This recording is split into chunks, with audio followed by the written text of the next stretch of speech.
یہ تو ممکن نہیں ہم مدینے چھوڑ دیں، یہ تو ممکن نہیں ہم مدینے چھوڑ دیں۔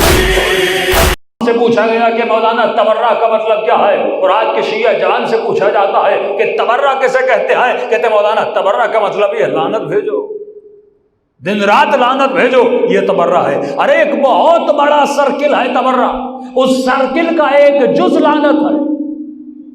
یعنی آپ ایک ٹریل کا تصور کیجئے، جس پہ گلاس بھی ہو، جس پہ چائے بھی ہو، جس پہ سموسہ بھی ہو، لیکن اگر آپ کو اس ٹریل میں صرف گلاس نظر آئے تو میں کہوں گا دوسری چیزیں نظر کیوں نہیں آ رہی؟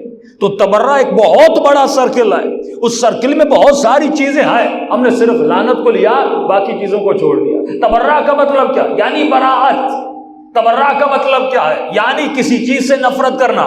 کس چیز سے نفرت کرتا ہوں کہ آج کے جوان سے پوچھا جاتا ہے اچھا یہ جو لعنت تو بھیج رہا ہے یہ بھیج کس پہ رہا ہے؟ یزید کی آنکھوں پر، یزید کی زبان پر، یزید کے ہاتھوں پر، یا یزید کی ہڈیوں پر؟ ارے اس کے ہاتھ اور اس کی ہڈیاں تو قبر میں گل کے سڑ کے ختم ہو گئیں، وہ بھی مٹی میں بدل گئی، تو لعنت کس پہ بھیج رہا ہے؟ کیا اس کے جسم پہ بھیج رہا ہے؟ کیا اس کی آنکھوں پہ بھیج رہا ہے؟ کیا اس کے ہاتھوں پہ بھیج رہا ہے؟ کہ نہیں مولانا ہاتھوں پر تو نہیں بھیج رہا، تو کس پر لعنت بھیج رہا ہے؟ کہ میں یزید کے کیریکٹر پر لعنت بھیج رہا ہوں، یزید کی عادتوں پہ لعنت بھیج رہا ہوں، یزید کی ہیبٹس پر لعنت بھیج رہا ہوں۔ اچھا جب تو صلوات پڑھتا ہے کہ اللہم صلی علی محمد و آل محمد، تو یہ صلوات کس پہ بھیجتا ہے؟ کیا محمد کے جسم پہ بھیجتا ہے؟ کیا حسین کے جسم پہ بھیجتا ہے؟ کیا حسین کی آنکھوں پہ بھیجتا ہے؟ نہیں، پھر کس پہ بھیج رہا ہے؟ کیا میں حسین کی ذات پہ بھیجتا ہوں؟ اچھا ایک اور سوال کروں، جب لفظ یزید آتا ہے تو آپ کے ذہن میں کیا آتا ہے؟ یزید کی آنکھیں آتی ہیں، یزید کی زبان آتی ہے، یزید کے کان ذہن میں آتے ہیں، میں جسم کی بات کر رہا ہوں، یزید کے ہاتھ ذہن میں آتے ہیں۔ فوراً جب لفظ یزید آتا ہے تو ذہن میں کیا آتا ہے؟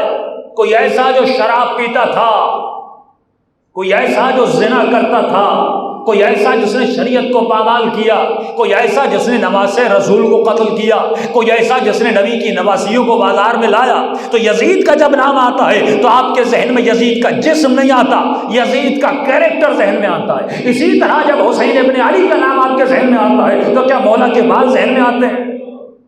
ارے وہ تو اور ہیں جو صرف زلفیں پڑھتے رہتے ہیں، وہ تو اور ہیں جو مدینے کی گلیوں کو میٹھا سمجھ کر میٹھا میٹھا کہنے لگتے ہیں، وہ تو اور ہیں جو نبی کی جوتیاں سروں پہ اٹھاتے ہیں اور نبی کے بال کے پیچھے بھاگتے رہتے ہیں۔ امام فرماتے ہیں تو ان تصورات سے نکل جا، جب تمہارے ذہن میں مصطفیٰ کا نام آتا ہے تو ذہن میں کیا آتا ہے؟ کیا زلفیں آتی ہیں؟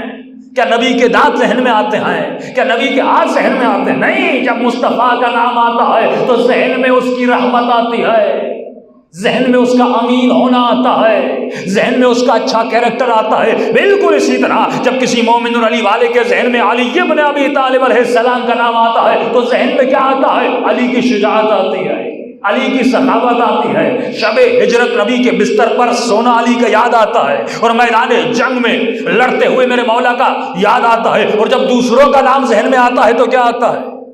کسی کا بھاگنا، کسی کا رونا، کسی کا بار بار سوال پوچھنا۔